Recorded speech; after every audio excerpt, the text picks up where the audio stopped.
Hi everyone! So remember me?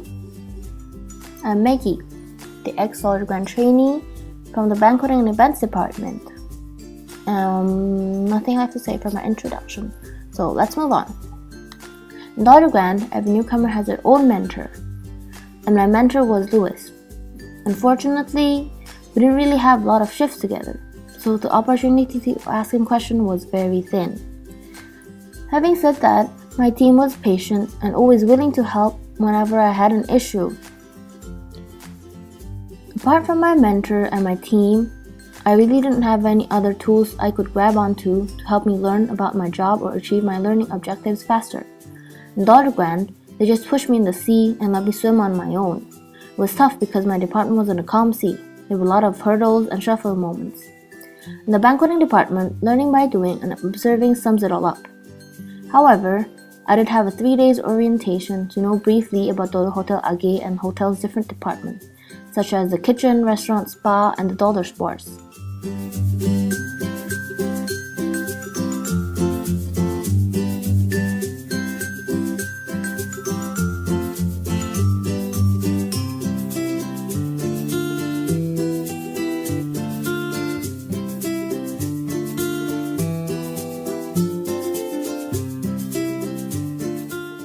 Especially when doing breakout rooms, being proactive is really needed because guests might have external requests or sudden changes in plans. In order to give my guests a perfect answer, I, as their personal waiter, in quotation marks, needed to think fast without asking both my manager and my supervisor. When I was still responsible for breakouts, I had a guest who wanted some croissants and a fruit platter for their snacks.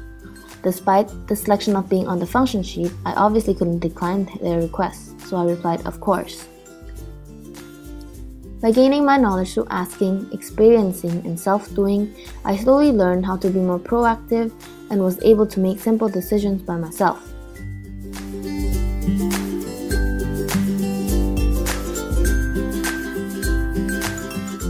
Basically, everything was new to me, and in my opinion, I did well under the circumstance. Now, I know the order of service, timing of things, and how things run during an event both in the room itself and back office. Of course, Grant style. Yes, I was able to clean 5 main course plates and serve 3 plates with napkins in the end, which was an enormous challenge if you can recall in my first video. All I needed was practice, observe how my supervisors organized and did things, and give some thoughts on the things I didn't do well enough on that particular day. There were times, twice to be exact, when my supervisors told me that she was proud of me because I handled the stress in back office well and did great during a dinner service with approximately 300 guests. Throughout my 6 months internship at the Grant, I was also praised a few times by my banquet operations manager.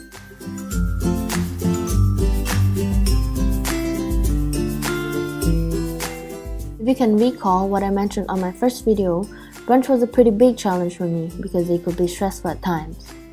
But ever since I started to join lots of big events, another frustrating job popped up, being in charge of back office.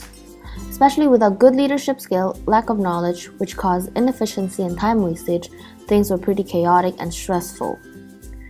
Fortunately, my supervisors were willing to tell me step by step and teach me how to organize my time. After my first time, I was glad whenever I got the chance to stay in the back office, because then I would be able to practice and improve. By the end of my internship, I knew my duties and what was expected inside out.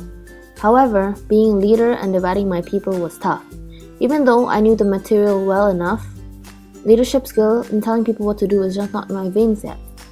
On the other hand, after knowing all that was needed to be done when accountable for back office, I also learned how to make use of my people efficiently. For example, bringing things away in one go, sending weaker people to start polishing at the right time, etc.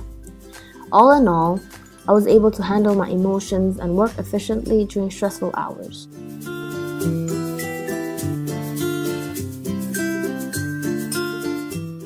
Even after 6 months working in Zurich, I still find Swiss German very difficult to comprehend because no one in the banqueting team actually speaks Swiss German. Thus, I never really had the chance to practice. But I've tried my best to learn by hearing my temp staff colleagues communicate with each other. Also, during the past 6 months, I started being able to differentiate the differences in their pronunciations.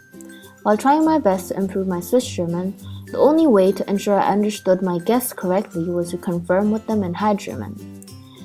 Because of this, I knew more F&B vocabularies, and now I feel much more comfortable and confident communicating in High German with both my colleagues as well as my guests.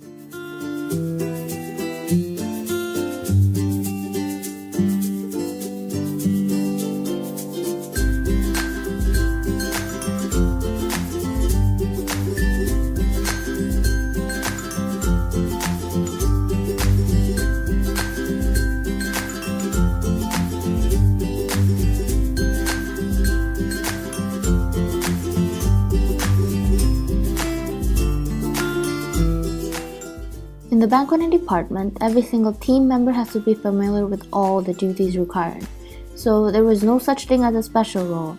But ever since I knew everything about breakout rooms and became particularly good at cleaning, I was always responsible for them. Even with my capability of doing breakout rooms, I never shined doing them. Instead, I shined when there were Chinese guests at the daughter grand, because I was the only person there who could speak both Chinese and German at the advanced level. I always played the role as a translator since these guests don't really speak proper English. Apart from doing lots of breakout rooms and being a part-time translator, what I really loved doing during the past 6 months was back office and serving at big events. I found these two tasks really interesting and could learn a lot from them. What I see as my weakness all way long was my Swiss German. Even though I've been improving, I still find it difficult to understand, especially when spoken fast. Well, I wasn't surprised at all, because I was new there and Swiss German uses a very different dialect in comparison to High German, the German I speak. Almost all Germans I knew from my hotels said the same thing. So I didn't make a big deal out of it because I wasn't the only person who felt that way. Another weakness that slowly showed up was my leadership skill. This flaw was clearly seen whenever I was accountable for back office. The supervisor, who I worked a lot with, could understand me well, so she gave me the chance to be in charge of back office to practice. Based on what she said, it was due to my cultural background and lack of practice. Asians tend to be more humble and quiet. Even with some weaknesses and lack of experience in the banqueting department to start with, my fully experienced co-workers never looked down on me, which was an awesome thing. Without any other major flaws to mention about, there was a job I ended up hated doing, breakout rooms. After 3 months of doing mostly breakout rooms, I just had enough of it. So I told my manager that I wanted to join more big events and stop focusing on only breakout rooms, because there was nothing left I could learn from them. In the daughter grand, there wasn't a support group or anything close to it. I was just given a mentor or a Goethe in German, who should be able to answer all my questions. Even though useful at times, in my opinion, learning by doing was the best solution to survive in the banqueting department. Another opportunity is staying in Zurich for 6 months. This gave me the chance to know, to learn, and to slowly improve my Swiss German. I didn't really have any threats during my internship. However, I did feel challenged in the beginning.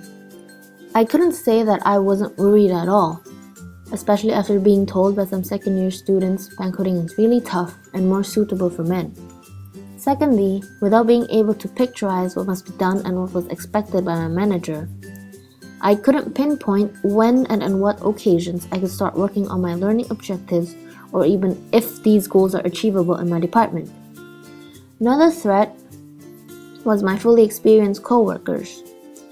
They were never bossy and were very friendly to me, but sometimes this made me feel as if I was left behind and seen as the weakest.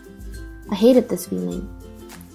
Nevertheless, this also pushed me to always try harder and to be seen by people around me.